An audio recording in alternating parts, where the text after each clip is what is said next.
One more minute. Oh. Om Namo Narayana.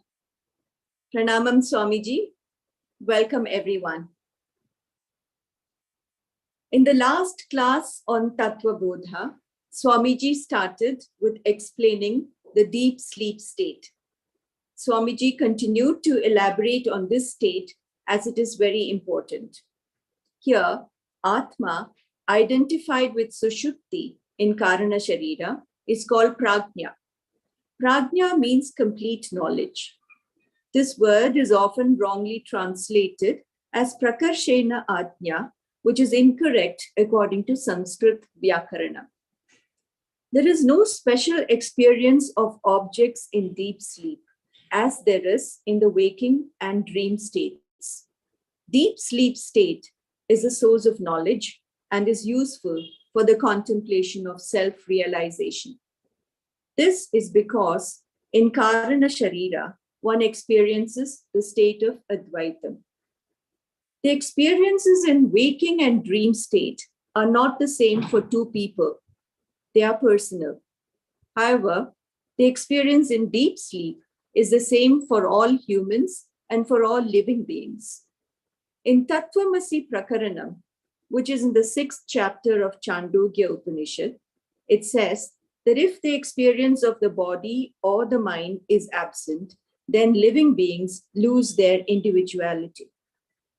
This bliss that we experience in deep sleep is with Ajnanam, which is why we do not experience it while sleeping. On waking, we experience it. Swamiji says that it is ideal to contemplate on this as soon as we wake up. Since there is no karma in deep sleep, there is no experience. Next, Swamiji explained the Panchakosha as the definition of Atma is Panchakosha Atita. The literal meaning of kosha is cover. The implied meaning is that which is mistaken to be something else. We do not know the Swarupam of Atma when it is veiled. Atma is covered with 5 veils. The first is Annamaya Kosha. So we see this Atma as Annamaya Kosha or the food sheath. The next is Pranamaya Kosha, which is made up of prana and the 5 organs of action. The third one is Manonmaya Kosha, which is the mind and the 5 organs of knowledge or perception. Vijnanamaya Kosha, the intellect with the 5 organs of knowledge, is the 4th Kosha. Swamiji talked about the subtle difference between Manomaya Kosha and Vijnanamaya Kosha. Lastly, the Anandamaya Kosha, which is the veil of relative bliss. The unfortunate part is that we do not experience Atma because Atma is covered by these 5 koshas. We go on to claim that I am beautiful, I am hungry, I am sad, I am intelligent, etc., identifying ourselves with the 5 koshas. Swamiji gave us a detailed explanation of the koshas. We stopped at Anandamaya Kosha, and Swamiji will now continue to elaborate on Anandamaya Kosha for us. Let us listen to Swamiji's words. Hari Om.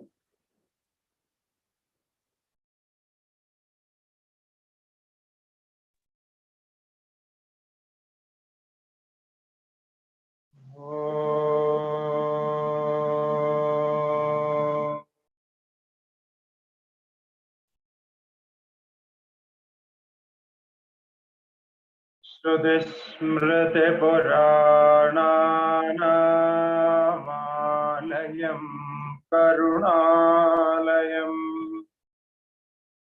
namami bhagavatpadam shankaram lokashankaram Shankaram Shankaracharyam Keshavam Badarayanam Uttarabhashya Krito Vande Bhagavanto Punah Punah Ishvaro Gururatmedi Murti Bheda Vibhagine Vyomavatyapta Deha Dakshinamurtaye Namaha. Shri Dakshinamurtaye Namaha.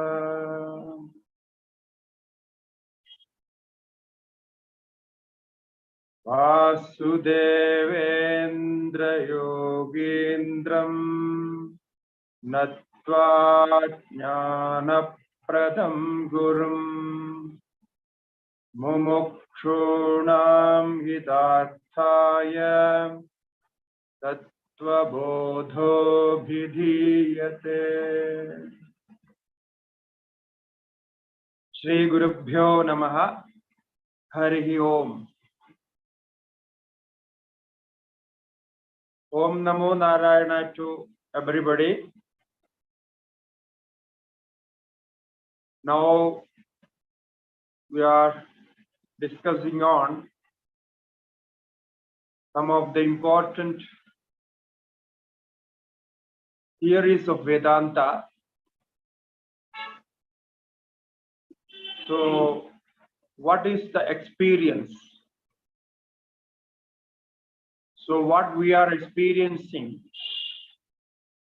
we feel as it is real. All the experiences we have in our life,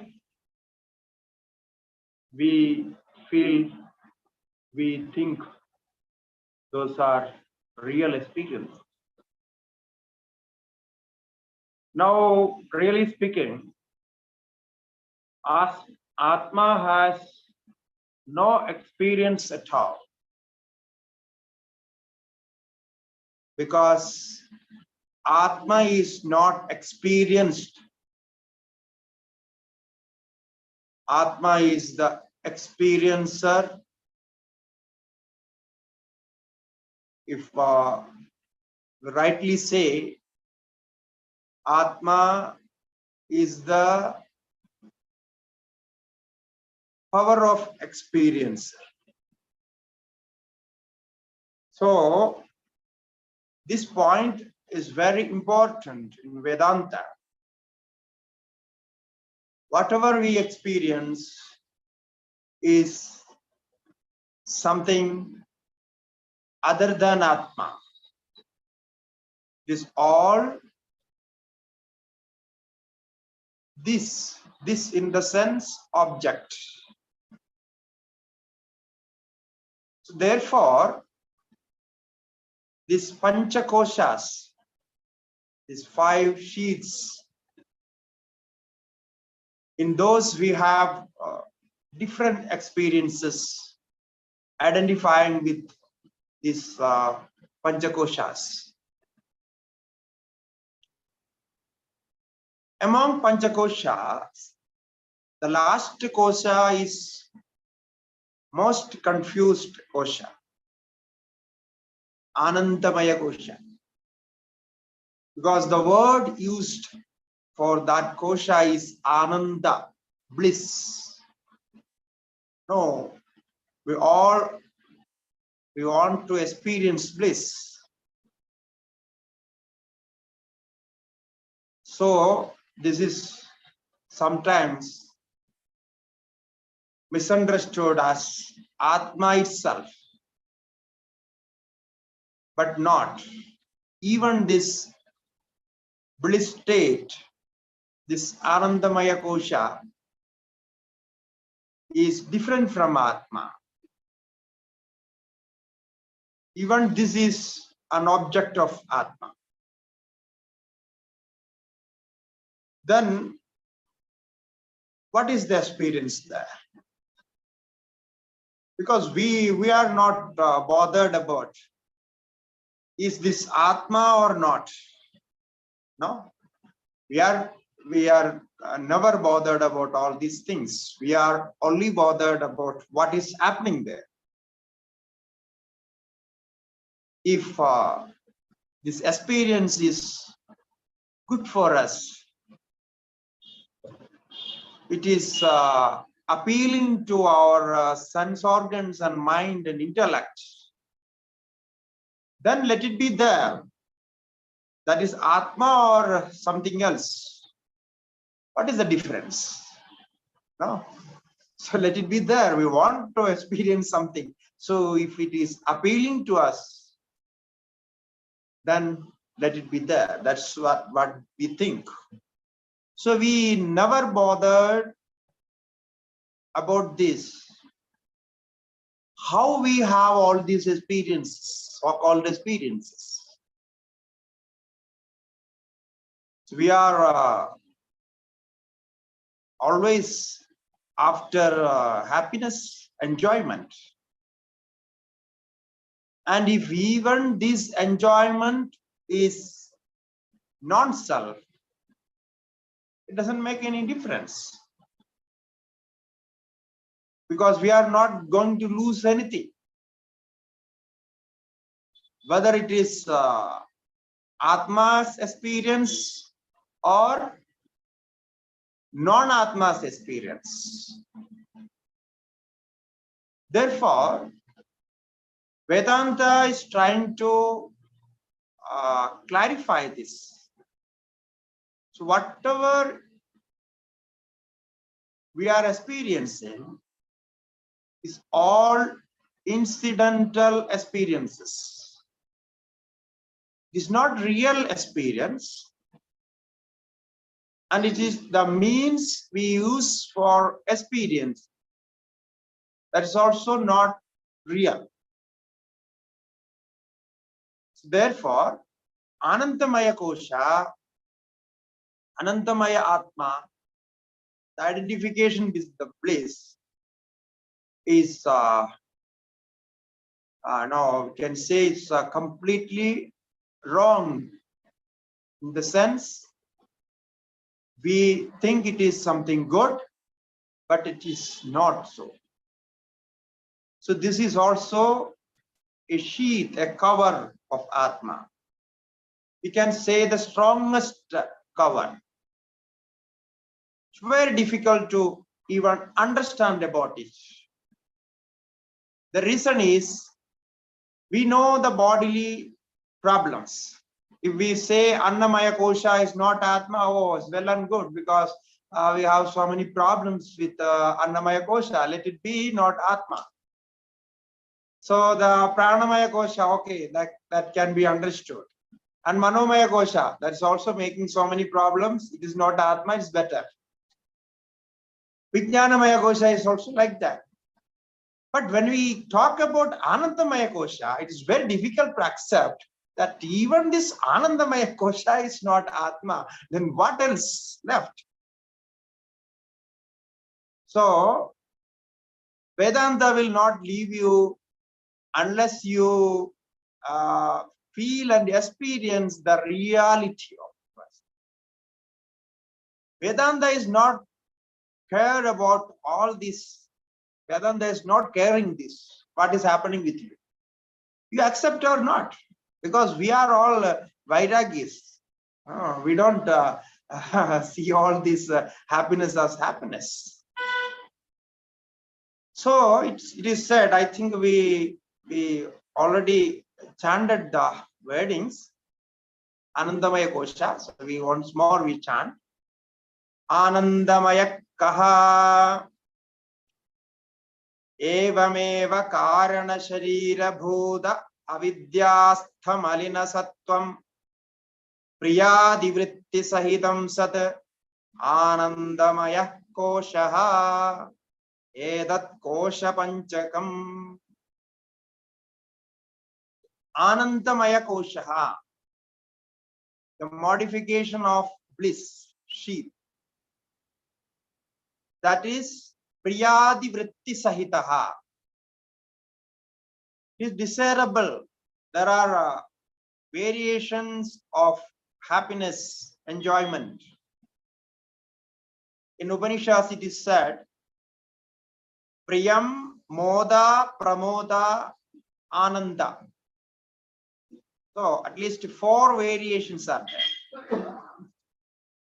So the desirable, the dear and dearest, dearer and dearest, in different degrees. So priyati means this experience is desirable.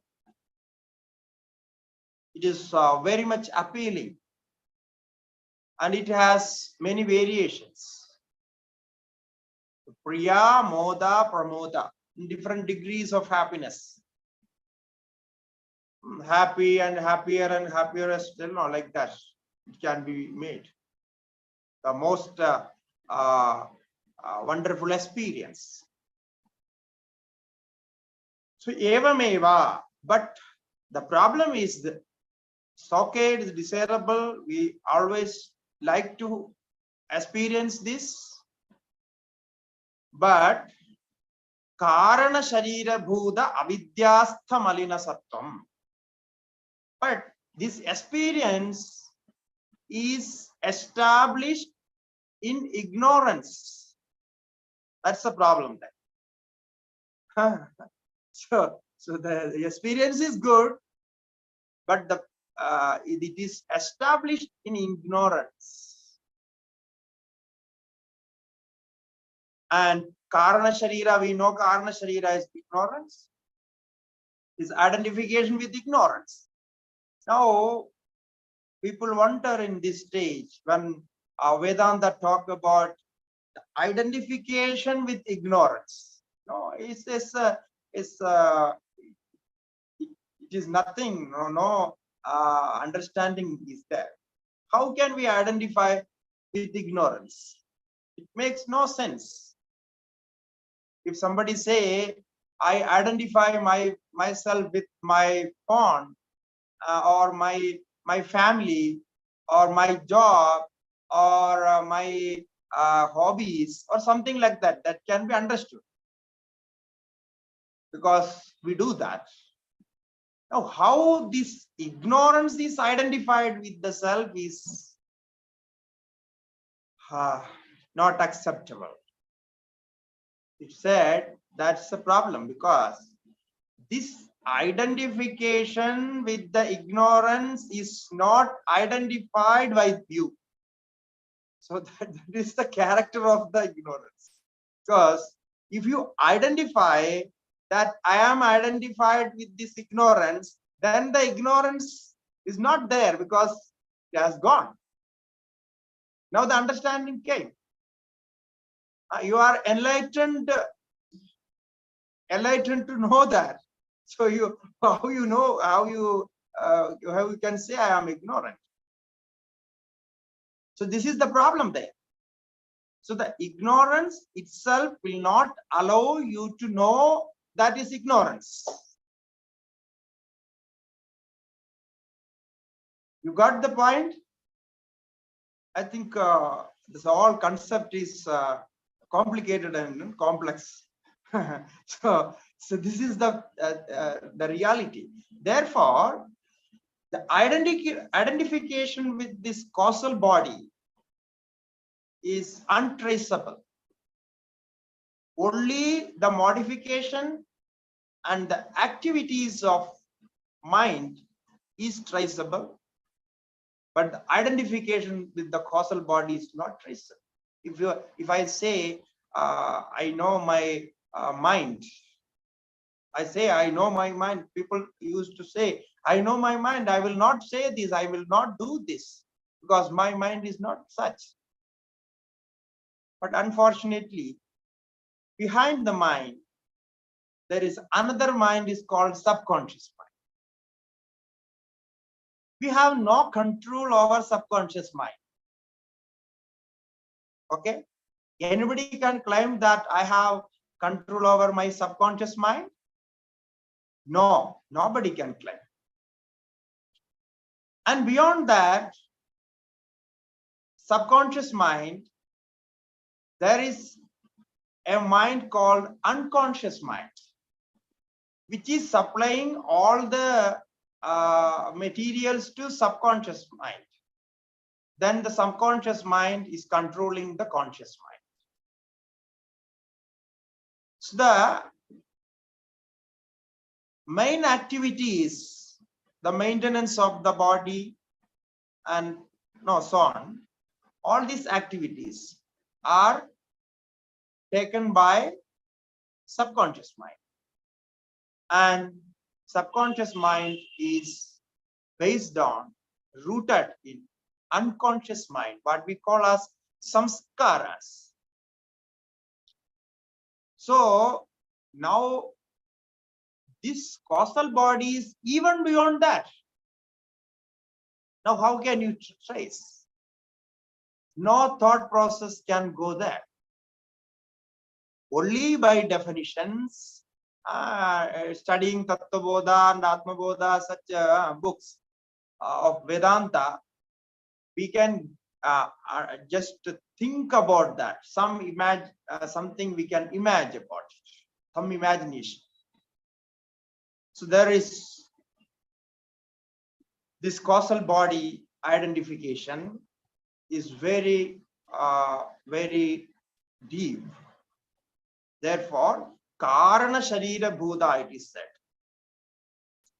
So, only way to come out of this causal body or to get rid of this causal body is to get the knowledge of reality, the self-knowledge. That is enlightenment. So when one sadhaka get this, on that very moment, he is out of this causal body. There is no causal body for him. So in that causal body, avidyastham, it is said, it is established in avidya. And avidyastam malina sattvam. So with this ignorance, the all nature of the person or the nature of the self is malina, become impure. Because self is pure, the impurity or the cover came because of this ignorance. If there is no ignorance, then we are in that pure self, our own nature. So with this reason, our true nature is covered. We can say as if it is covered. Really, it cannot be covered, but the experience is not there. So we say as if it is covered. So in this stage, there are no objects, or there are no sensational feelings. The very different feelings are not there. Therefore, what we experience is the reflection of the true nature, that is happiness. How we experience in deep sleep. This is Anandamaya Kosha. So this Anandamaya Kosha is not only experienced in deep sleep, but also in other stages. Whenever we experience some enjoyment, some happiness, we are experiencing this Anandamaya Kosha only. Because the experience of self cannot be said as an experience, because the self is itself is one with that.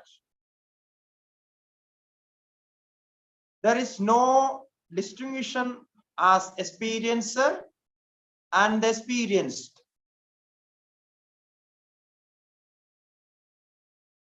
there is no subject-object distinction. So therefore, in that stage, something different. But this is the normal experience, the desirable experience, but based on ignorance. So therefore, this Anandamaya Kosha is also not self, not Atma. Now, if somebody can contemplate on this, we practice contemplation on this, it's wonderful. Whenever we have any kind of experience like joy, no, relaxation, any experience, try to go to the deepest level of that experience. Try to know who is experiencing. Now, when we eat our desirable food, we think this food is giving us the happiness. No? So we are attached to that food. But try to know the experiencer, because when we eat the food, our desires connected to the food brings this Anandamaya Kosha there. That is what is happening there. For that, particular moment, the desire is one with the experience,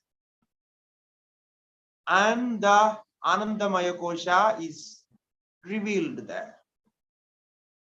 So then we experience happiness. So whenever we experience something,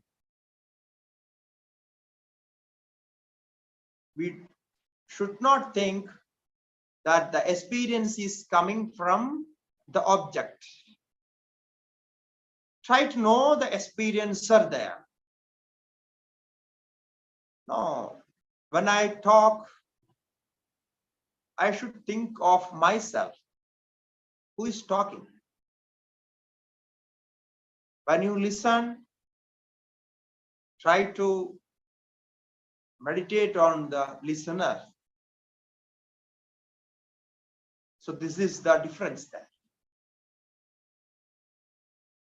So this experience is connected to Anandamaya.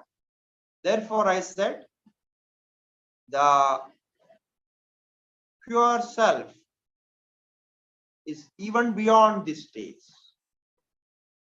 But this experience can lead to that stage. Panchakosha Atitaha. Only passing through these 5 sheets, 5 koshas, one may experience the true self, because that is Atita. So that is why I said all these experiences, all this level of cognition are incidental, connected with some objects. Now, to understand this experience, as I said, as we know, if an object is seen, so the object has to become evident to even know the object. The existence of the object is being known by your own existence or your own proof. You are proving it. you say the object is there. So without this, no object can be known.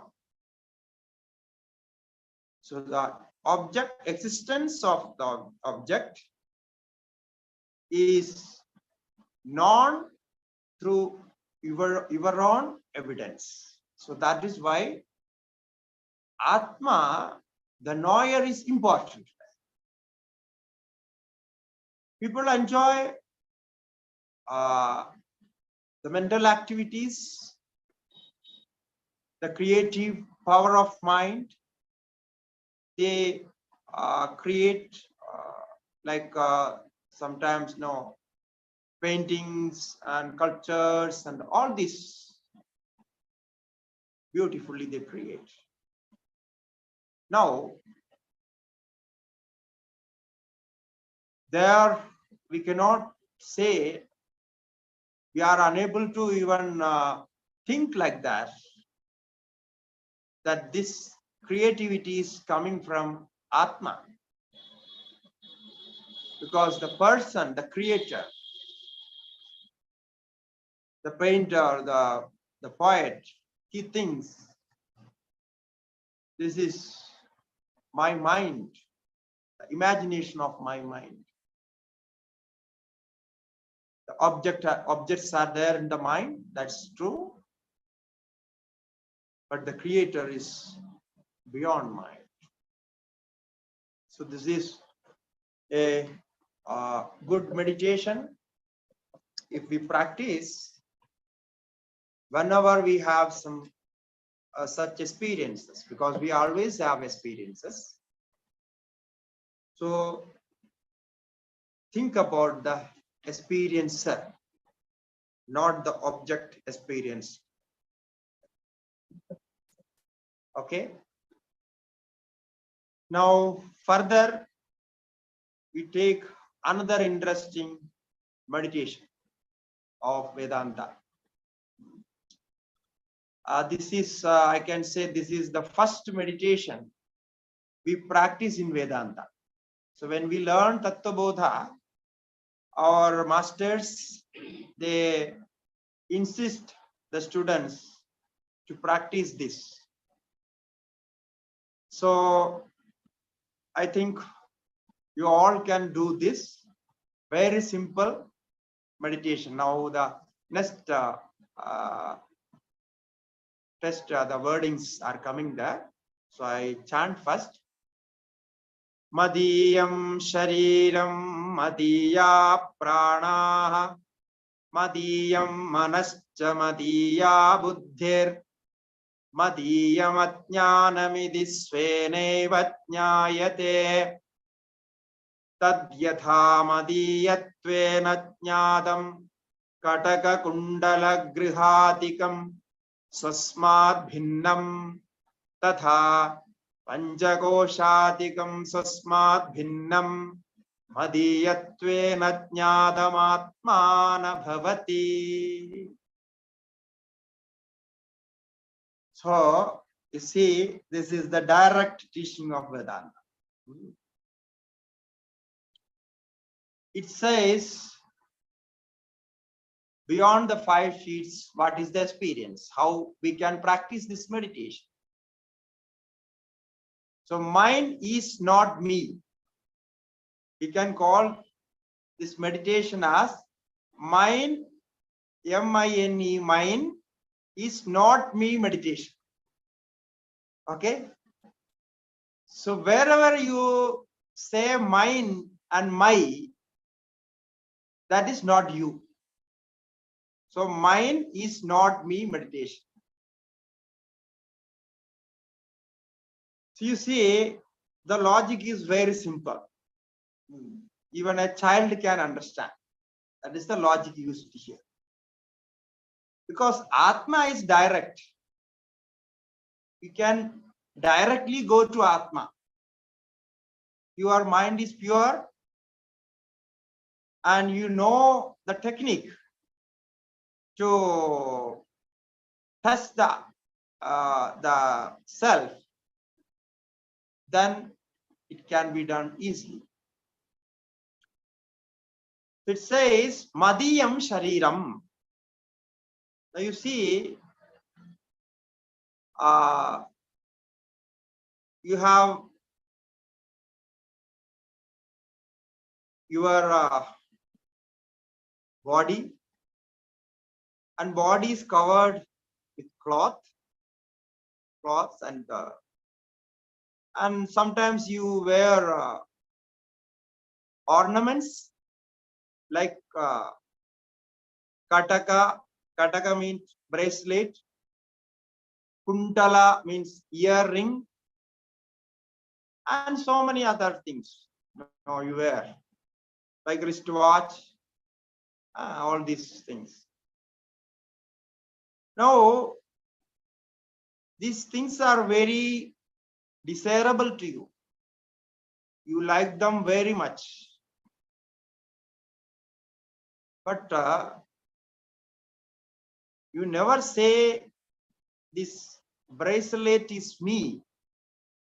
I am the bracelet. I am earring. Or your dearest relations, husband, wife, son, daughter, no, friend, and all this. The friend is dearest friend. Even for the dearest friend, we never say, I am friend, or I am that person, taking his name, or I am house. No, it cannot be said. So use this logic. So wherever you say my, there you won't say I am. So wherever we feel as connected to us, the connection is always separated. No connection can be everlasting.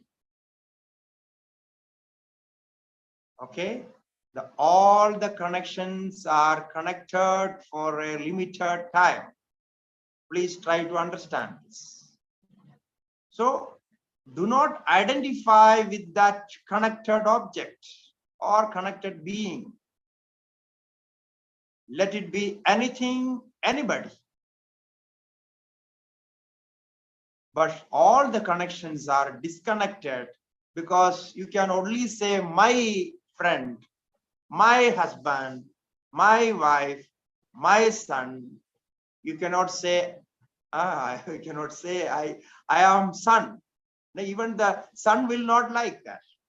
If you say, son, I am son, no, they will ask what you are speaking about. How can it possible?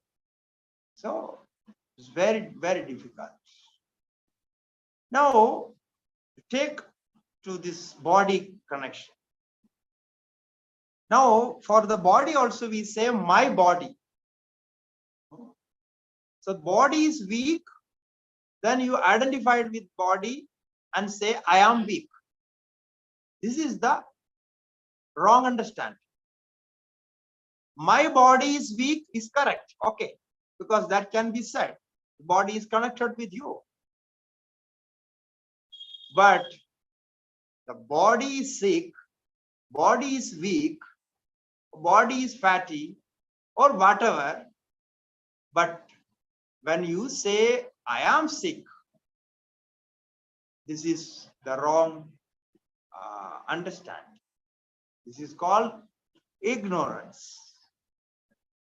So how can these both go together? When you say my body and I am weak, how can it be connected? Because wherever we use my, minus, that is separated from you. Okay, in this sense,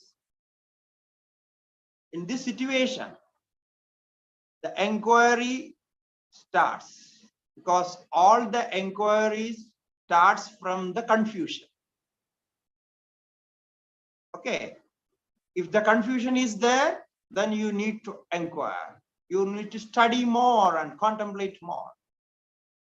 Now, without your notice, this confusion is following you from the beginning, from the birth. You see, it is continuing. This is, sometimes we say my body, and sometimes we say I am sick, I am fatty, I am this, I am that. Everything is connected. So this confusion is there. That is accepted by the whole world. Therefore, nobody is asking question on this. But logically, it is totally wrong. So this evidence, no, this empirical experience is taken for Vedantic meditation here. No? Say Madiyam Shariram, Madiya Pranaha, all these 5 sheets, 5 koshas. Madiyam Manaha. So mind is tired, then you feel tired. Prana is tired, you feel sleepy. Madiya Buddhi, intellect is not grasping. Then you say, oh, I am unable to understand, unable to think, unable to decide. This is not, this intellect is problem. You are full of bliss. You are consciousness itself. So Madiyam Ajnanam, we say my ignorance. I am ignorant. But you are not ignorant. The ignorance is separated from you. Even the ignorance is an object for you. If somebody asks you, you know Brahman? Say, no, I don't know Brahman. So this is ignorance. You know yourself? Somebody asks, yeah, I don't know myself. No, we say, no, we don't, but what do you mean? No, there is a confusion, because if say I know myself, immediately the person can ask, who are you? So to answer this, we have made a established answer. If somebody asks, who are you? Immediately we give our passport and ID card and show it to them. This is me. No? Yeah, actually you cannot answer. If somebody asks, who are you? How can you answer? You can only say, my name is this, I born there, and my father's name, my mother's name, my country's name, my house name, and all these names you can say, or your profession's name. So you name, you give identity of others. You cannot give your identity. No, how the parents are connected to you?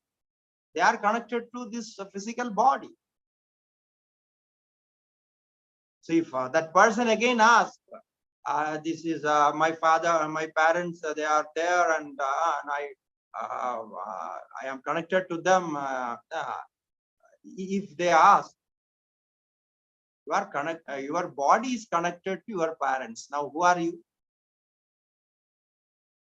You cannot answer. So there the answer stops. So therefore, this not knowing the self is the biggest mistake made. Ajnanam iti svenaiva jnayate. Madiyam ajnanam. I know my ignorance. So I am witnessing my ignorance. So Madiyam ajnanam. Now everywhere we add this mind. So then tadyatha madiyatvena jnatam.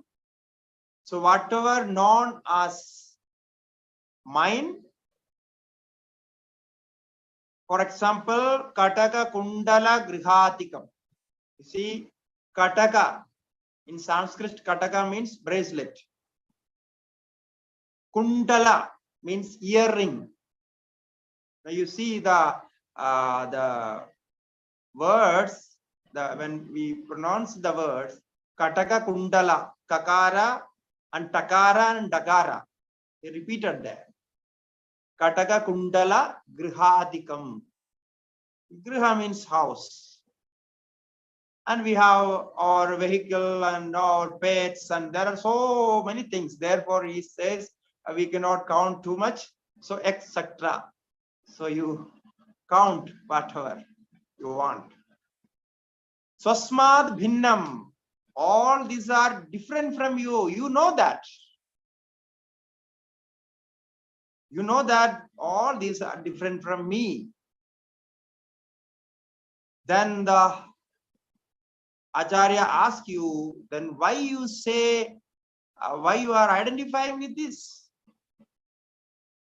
Let the object be there, let the body be there, let the house be there. Okay, house is protecting you. Very good. Similarly, body is also protecting.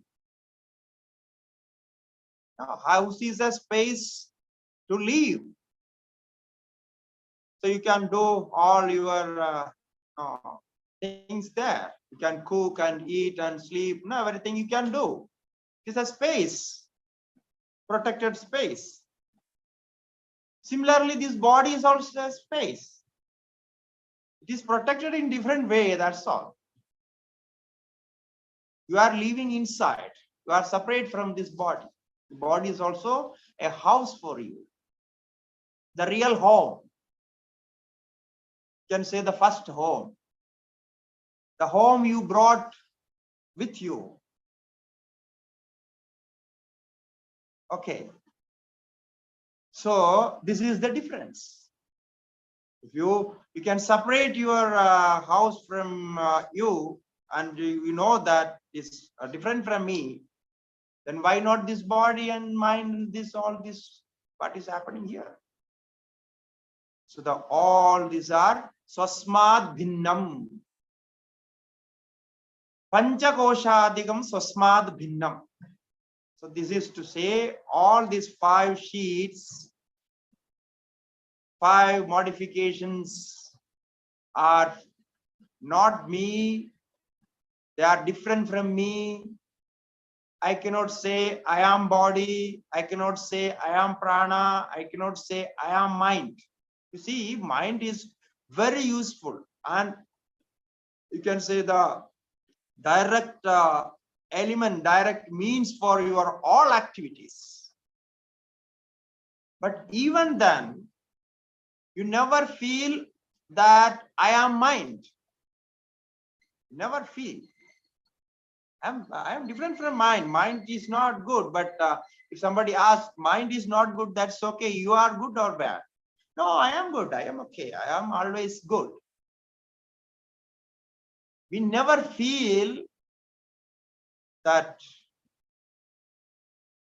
I am bad. I never feel I am bad. I am always good. So if my mind is bad, let the mind change itself. If intellect is not working, let it change. But I am free from all this. Okay, so whenever something happens in your office or in home, some dispute and some quarrels or something happen, you can say this. You see, everything is happening in my mind and the body and intellect. I'm not doing anything. You don't blame me on this. I'm not bothered about all this. This is the problem with the mind. Let the mind change. I will try to change my mind, because mind is an instrument. It's like a mobile phone or a laptop or like a vehicle or something. No, if a laptop is not working, you never blame yourself. It has some problem, some software problem. It is making all this trouble. So we will change, because sometimes viral activities are there. So it is not working. Similarly, the mind is not working. So whom to blame? So very interesting. No, it's a reality. But unfortunately, we never think about this, and people do not understand. So you please record this my voice, and give to all your friends, and whoever is quarreling with you or disputing with you, just give this. And this is actually what is happening. This is what Swamiji said. I think this is the reality, and this is the reality. Nobody can prove this is unreal. This is the truth.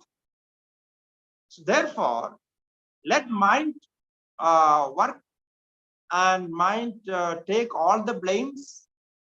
Mind and intellect complex takes, and then let you be free from that, free from all this. Then what is the direct benefit from this? I will tell you. You will get a good sleep in the night. Because I am not the troublemaker. The troublemaker is the mind. Let the mind sleep, or you are free from that. So this is what it said. Madiyatvena jnadam atmana bhavati. You see the last statement. Oh, Madiyatvena jnadam atmana bhavati. What is known as mind is not Atma. It cannot be Atma. It is different from Atma. Therefore, try to understand. So when you practice yoga, just see the physical body. The body needs some exercise because it has muscles and all these things. All the elements and parts of the body should work properly. For that purpose, we are practicing yoga. The Atma never practices yoga, you understand? Atma no need to practice yoga. So then Upanishad says, Dhyayativa Lelayativa. Says, it looks Atma meditates, but Atma never meditates. It looks Atma practice, Atma playing with something, but Atma never plays. So Lelayati means playing, some games or something. So this is the truth. Madiyatvena jnadam atmana bhavati. So that is why I said this is the first meditation taught in Vedanta. So whatever we accept as connected with us, whatever we appreciates the objects, everything is different from us. Only Atma is the truth. Now, naturally the question comes, if all these are not Atma, then what is Atma? The Atma tarhi kaha. The next question is asked. Then tell me, Master, what is Atma? Then how can I know Atma? If this body, mind, prana, intellect, ego, these are not Atma, then what is left? What is Atma? So Atma tarhi kaha. The answer is Satchidananda Swarupaha. You see, the nature of Atma is Sat Chit Ananda. Existence, consciousness, bliss. Purnamata Purnamitam. And Atma is complete. Atma is everywhere.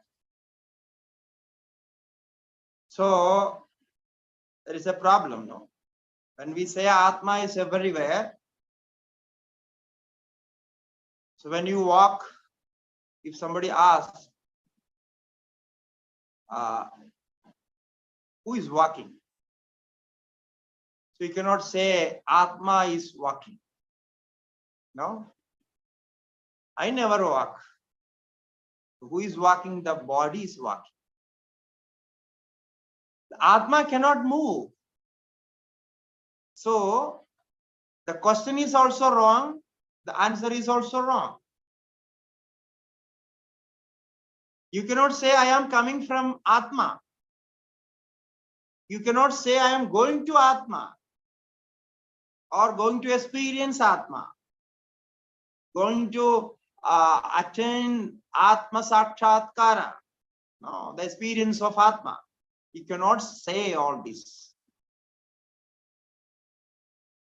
Because out of Atma, nothing comes. And nothing can enter into Atma. Because Atma is all-pervading. It cannot move. So there is no coming and going.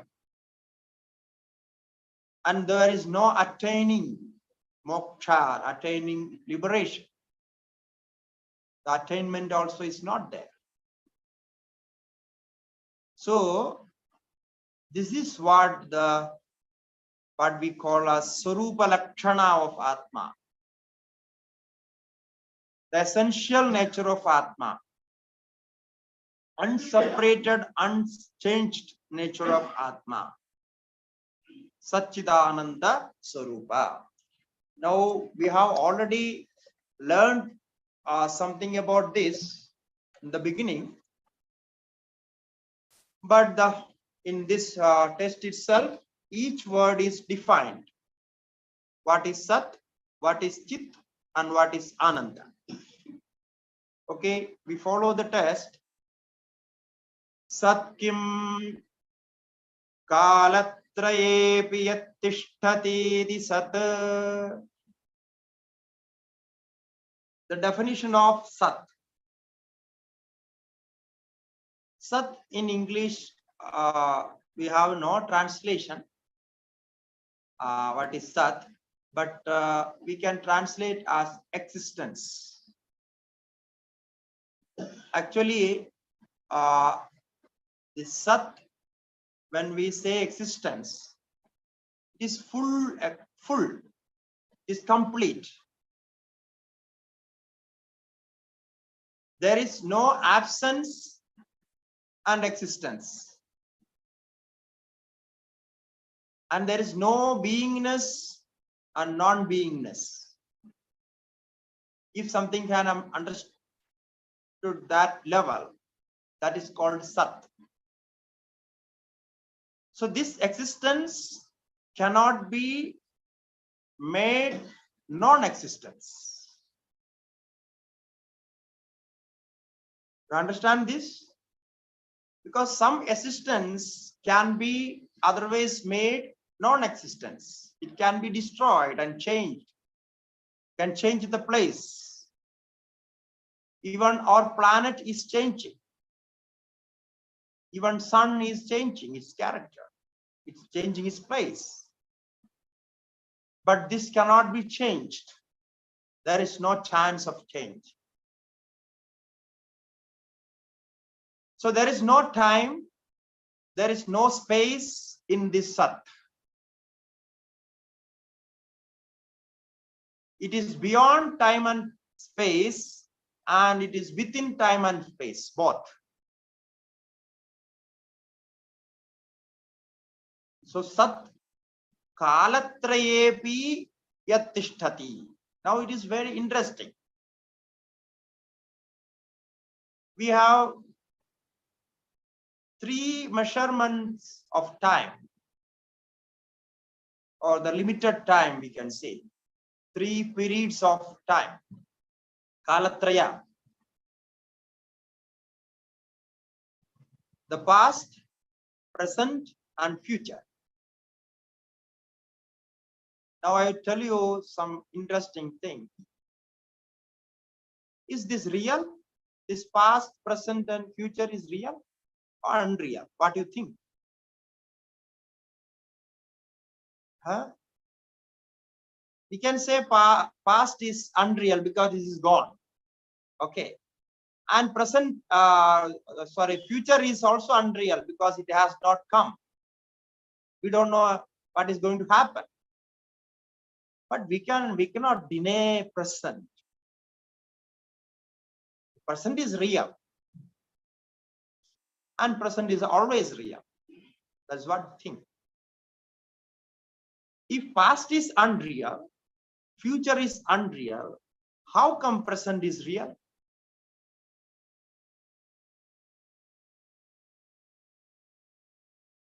Just think about the time. No, how can you prove that present is real? Because past is unreal and future is unreal. You are in between, and who is going to prove? How can you prove this present is real?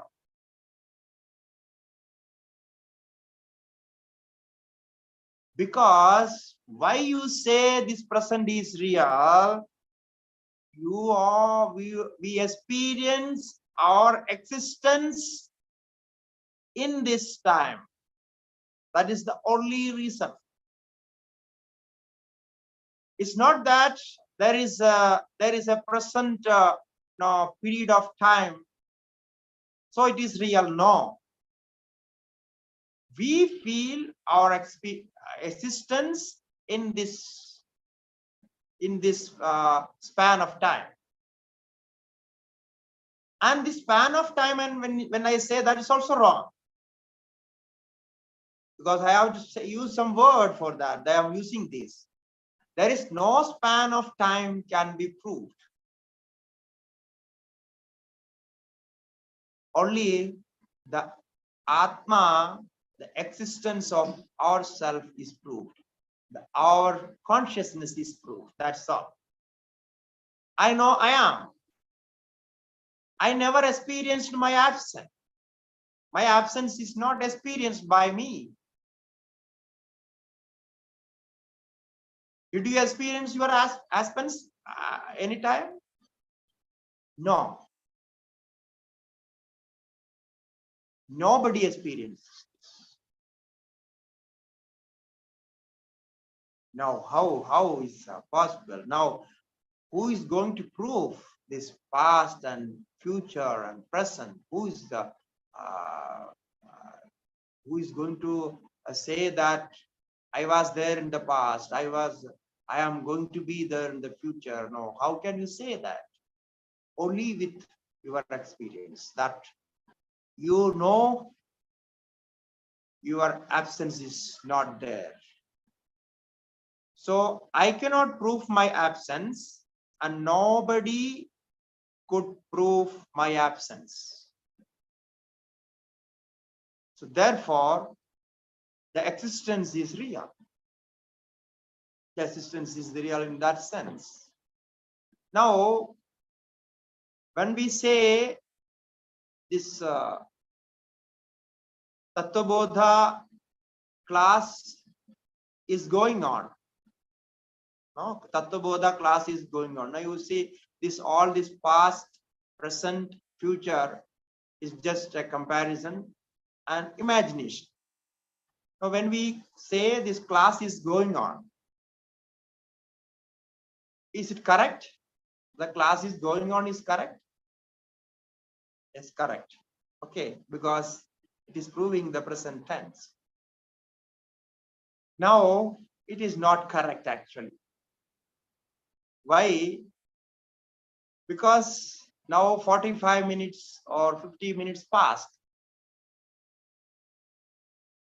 So the past time 50 minutes, in that sense, you cannot say is going on, because that is already gone. So in 1 hour time, we have so many past and future. So now you can say there will be 10 more minutes. There will be 10 more minutes. It's connected to present. So really speaking, even this present is not proved. It cannot be proved. It can only be imagined. So class is going on means already some time passed. If some time more left, then in between we just make this sentence and the idea is conveyed. So therefore, when I say class is going on, the other person will ask, how long it is going on? How long it is going on? How much time passed? He has to ask, because otherwise it is not understandable. So going on for 1 hour, 2 hours, 12 hours, 24 hours, or 1 week, or 1 month, or 1 year. Now, where it is? How can we end? So it is going on. No, going on. We can say for last 5 months, our Tattvabodha class is going on. So where you are going to end? Where is the limitation? This is all conditioned. It's all imagined. And we made some grammatical rules, some grammar for the language. Now past, present, no, future, and different tense and different moods and all this. And within that conditioned mind, within that categories, we take all these ideas to convey. That's all. So therefore, present is also not proved. Only our own existence is proved. That because I know I am. I know I am, so I am there. Okay. So other than this, everything is proved or not by me. It's all my objects. It's all tricks of mind. Even this time. No. Therefore, kalatrayepi yattisthati. So you imagine all this past, present, future, and all this. So it is said, it is always there. All the conditions, it is there. And past is memory. And present is experience. Present is being experienced. And future is again imagined. Who is doing all this?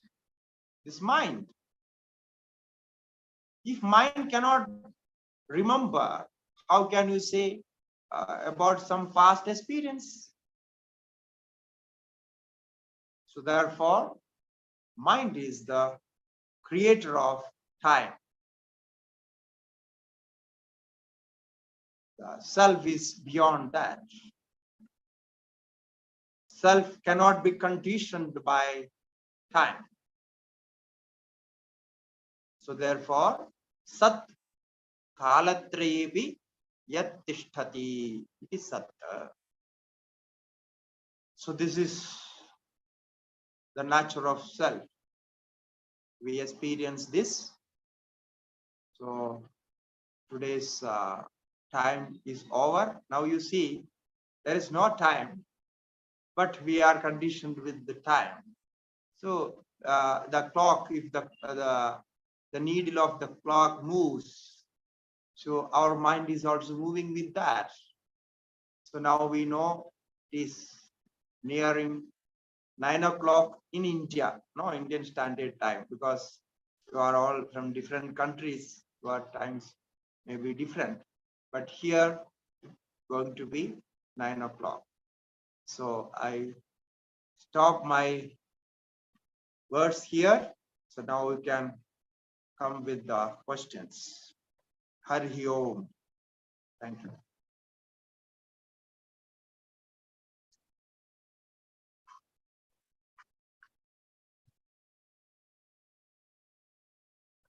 Namaste, Swamiji. I have a couple of questions.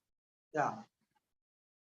Today we discussed about my mind, conscious mind, and subconscious mind.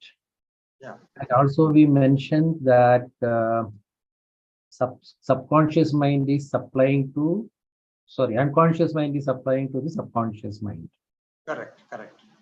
And also we mapped that into samsara. So I have a doubt that, so how that if the samsara is part of unconscious, how in the present mind and subconscious mind that samsara is impacting? Also, is it that chitta, the stored memory, is distributed in all the levels or only in one part of the level? You see, this is whatever we experience, we know some previous knowledge is guiding us. That previous knowledge is not in conscious mind. Therefore, we are unable to see what is happening and what is going to happen. So in Indian philosophies, or we have other subjects like Jyotisham, no, astrology and astronomy and all other subjects. They have studied this how these generations, how people are born with different characters, different minds, different attitudes. Biologically, there may be similarities, but mentally, they are not similar. Even closest relations like brothers, sisters, no, they have different minds. Now, this cannot be answered in a biological level. So even with the DNA, if you see, you will find similarities, very similarities. Then why this mind is changed? So there, the philosophy has a good answer. They say each person is born in different time because no substance stay in one form without change. Each atom, molecules, cells, everything is constantly changing. Okay, ever changing. So therefore, in this change, the information is also changed. So what information the DNA has, that also changes. Now this change cannot be brought from something insentient, no, something without consciousness. Because the information is, if you can change the word, the information is knowledge. First we get information, When we prove it, that become knowledge. And when we try to practice it, then that become our experience. So it's like that it goes. So first we get some information, and then we contemplate on that, deeply contemplate on that, and then after contemplating, everything is understood well, we feel like practicing, we practice. So that information what we got from the media or anywhere in the book or from lecture or wherever, we turn that information into practice. So after practice, prolonged practice, the DNA gets this information. So what you practiced is stored in DNA. So this is again conveyed or passed to another birth. So to your children, and then through that, this is the normal, simple theory of understanding this. So previously, people were, the scientists were saying that DNA is unchangeable. DNA cannot be changed. Now, but now they say it is also changed. It can be changed. So now how this change happens? There we say the information goes to the mind, and if the mind is interested in that information, mind makes images of that. Okay, so that for that sake of understanding, we can say when we continuously practice something, the mind is interested in that practice, and it gets a correct information, and that is stored, that image is stored there. Suppose we have some, if I have some habit, so my habit, the information of that habit is stored in my DNA. So it is passed through. So there are so many cases, such cases. So this is what makes the subconscious mind active, because this information, according to this information, mind is subconscious mind is activated. Now all this story, how we understand through the conscious mind. Yes. So how you understand this boy or girl, a small boy or girl, has these characteristics. This is her interest. No, this is his interest. How we understand? By their actions. Even they don't know, even we don't know what are there in our subconscious mind.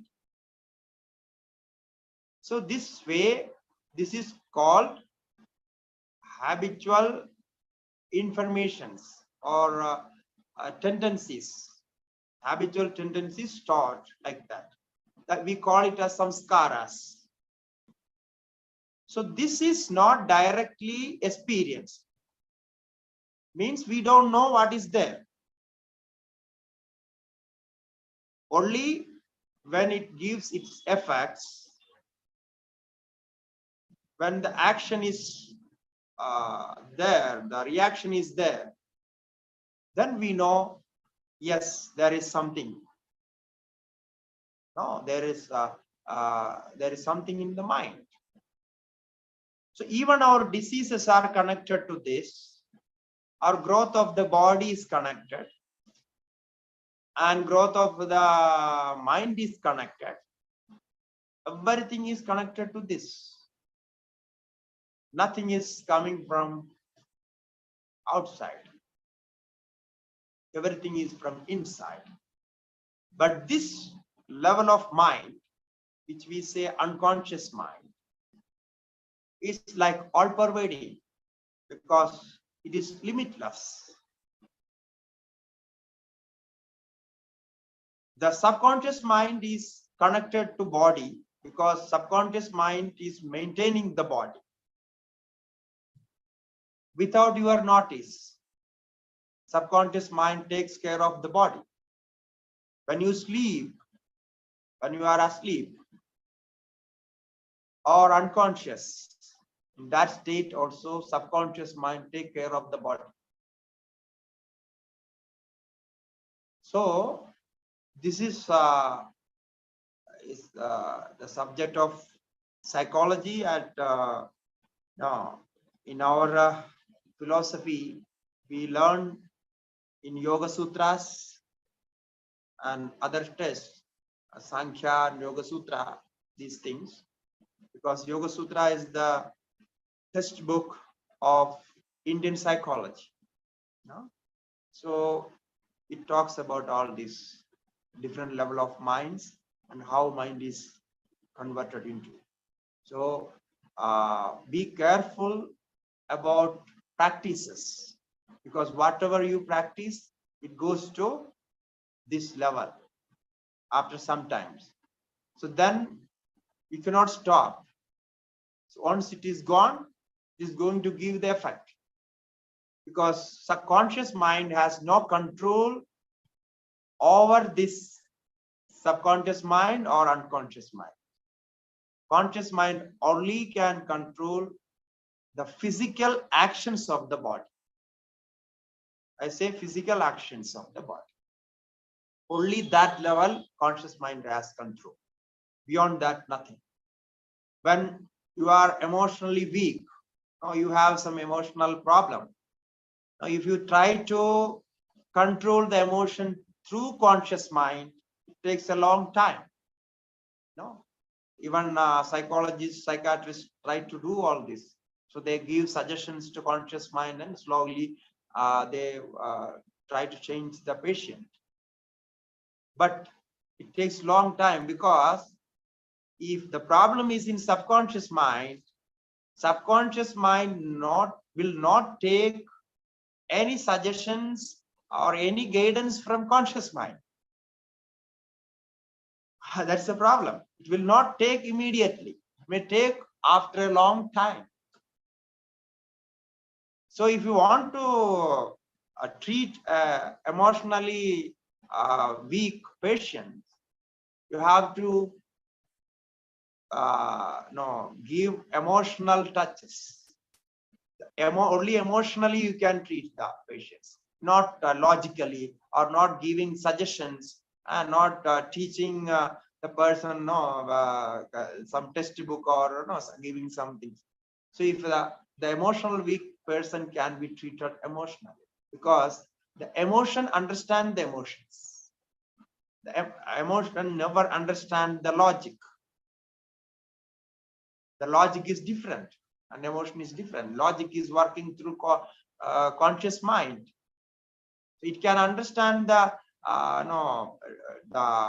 practical experiences, but not the emotions. Therefore, when emotion overpowers conscious mind, nothing can, you cannot stop, because emotion has full power, because emotion is connected to subconscious mind. Okay, so this is all complicated subject, I think. so we can. So this post anesthesia effect, that unconsciousness and this unconscious both are same. Yes, so you see the anesthesia effects goes through brain. No, it's dealing with the activities of the brain.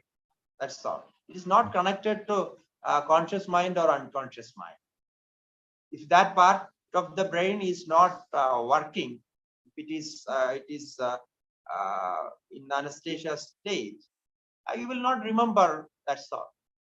So it's purely connected to physical level, not even mental level. You can say the anesthesia is not connected to mental level. So you know that your mind is stopped, but actually the function of brain is stopped. That nerve or whatever says, so that is stopped. Okay.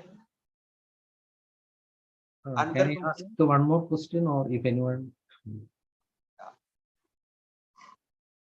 Okay, just today again in the class we discussed about bliss, which Swamiji mentioned that it experiences or happens not only in deep sleep but in waking state with a joyful state.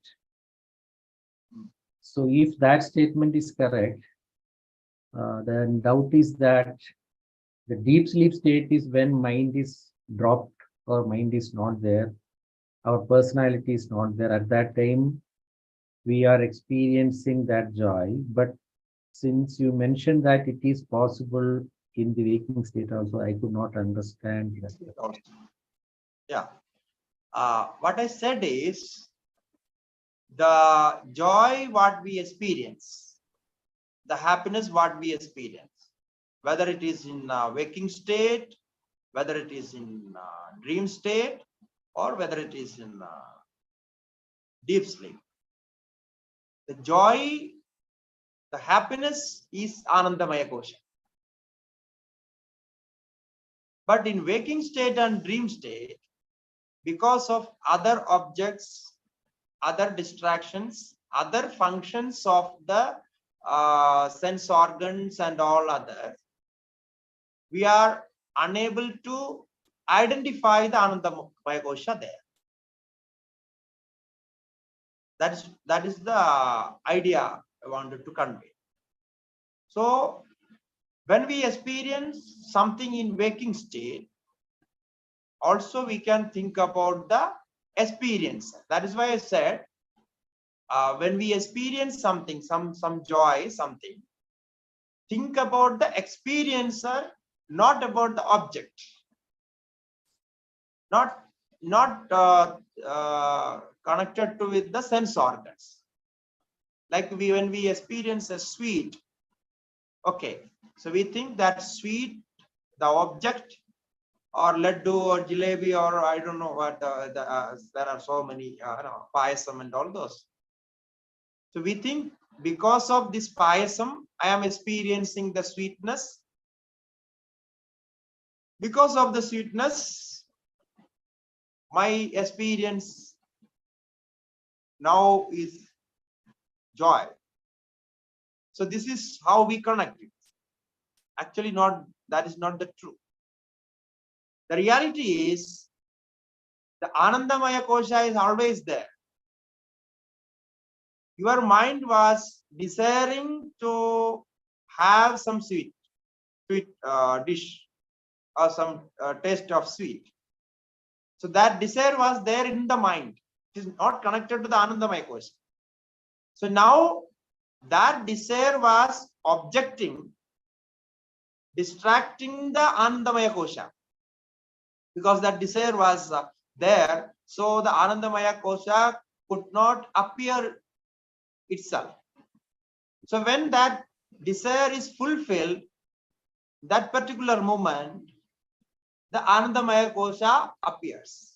So the desire goes with the object, and the desire, the mind which has the desire is identified with the object. It goes an object side, and the Ananda is experienced inside. Okay, so if you meditate on this, you will have a different experience after this, because the all system will change. Our day-to-day experience, the system will change, because it is coming from outside. We are thinking that is coming from inside. We are thinking other ways as from outside. So the mind is the mediator. Mind is managing both the ways. So if you have just imagine you have no desires. No, you are completely relaxed. Then what would happen? You are awake. Then you will experience the same, relaxation and the bliss and what you say, Anandamaya Kosha.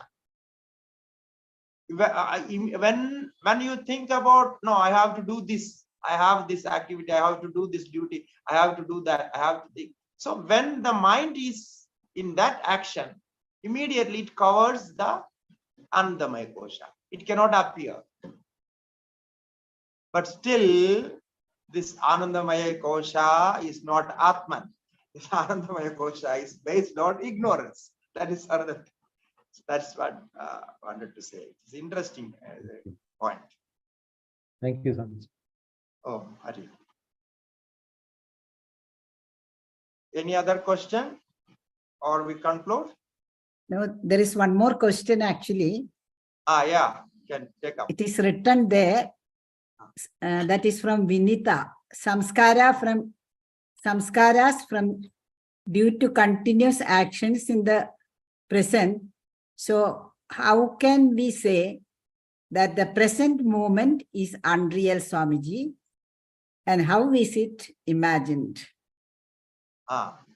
It's also a good question. But if I want to explain it, I need a little time. You see, these both are connected. Now, the question is, samskaras are making the reality, or reality is making the samskaras. The essence of the question is that. Now, it both goes together. There is no rule, only the real action can make samskaras. Even unreal actions can be samskaras. The samskaras can be made from unreal actions. For example, we have never seen heaven. Anybody had been in heaven and experienced? No. Nobody came from heaven and say, I am coming from heaven and this is the experience there and all those. But in almost all the religions, from the childhood, we hear about heaven. And we don't know heaven is real or unreal.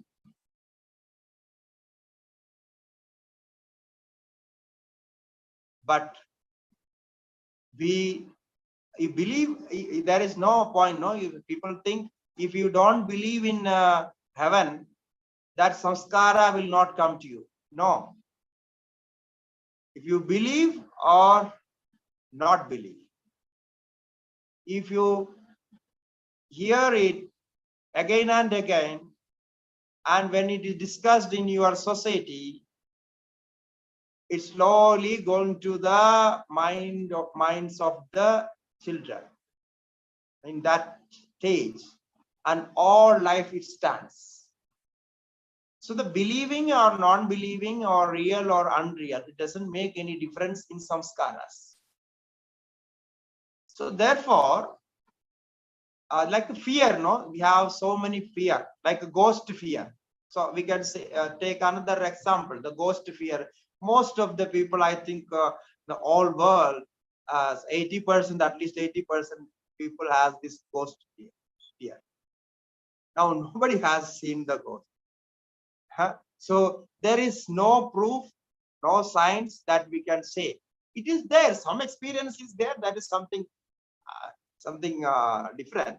But if you ask that is real or unreal, nobody can thoroughly say it is real or unreal. Now, how this fear is coming?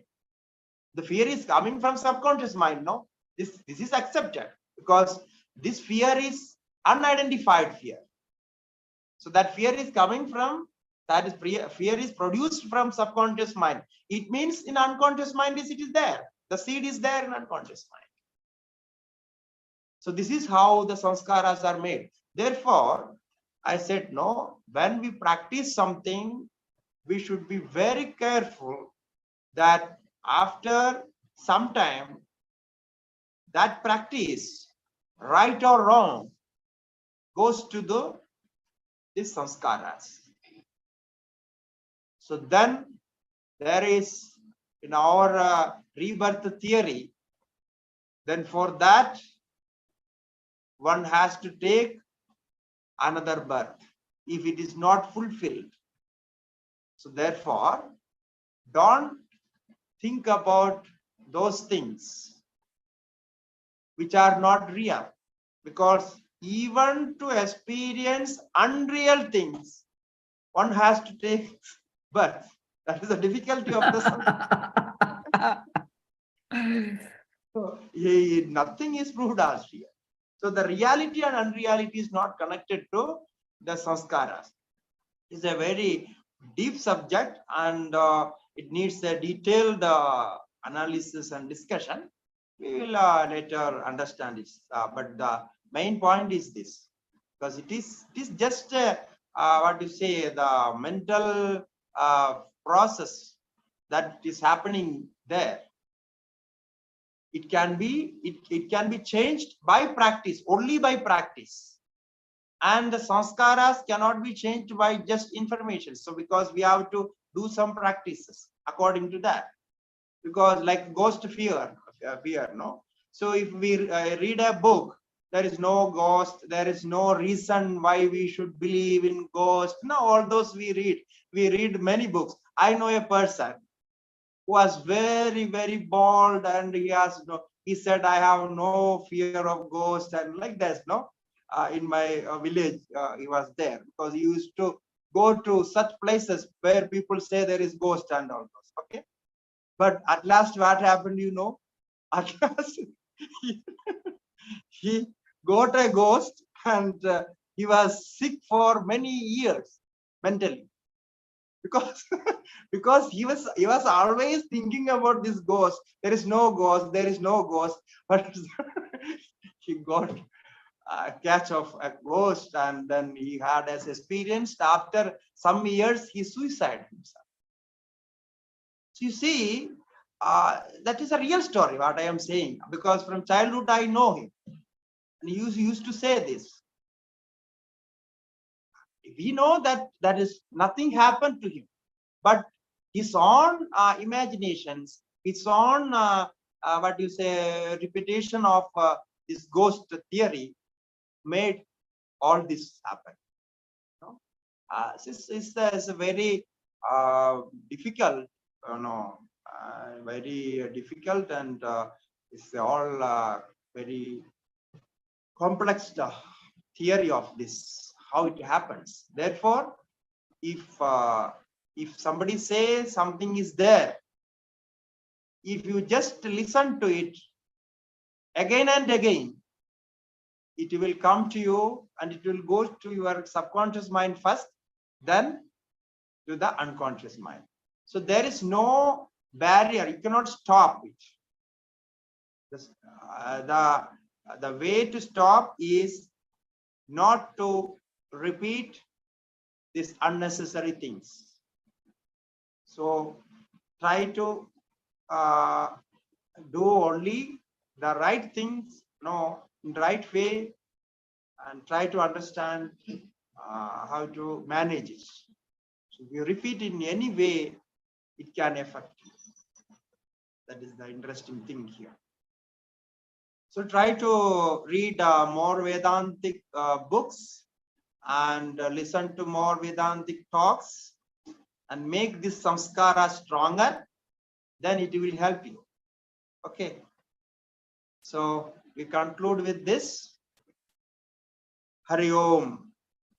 Om Purnamatah Purnamidam Purnat Purnamudachyate Purnasya Purnamadaya Purnameva Vashishyate. Om Shanti Shanti Shanti. Shri Gurubhyo Namaha. Hari Om. Thank you all. Om Hari Om.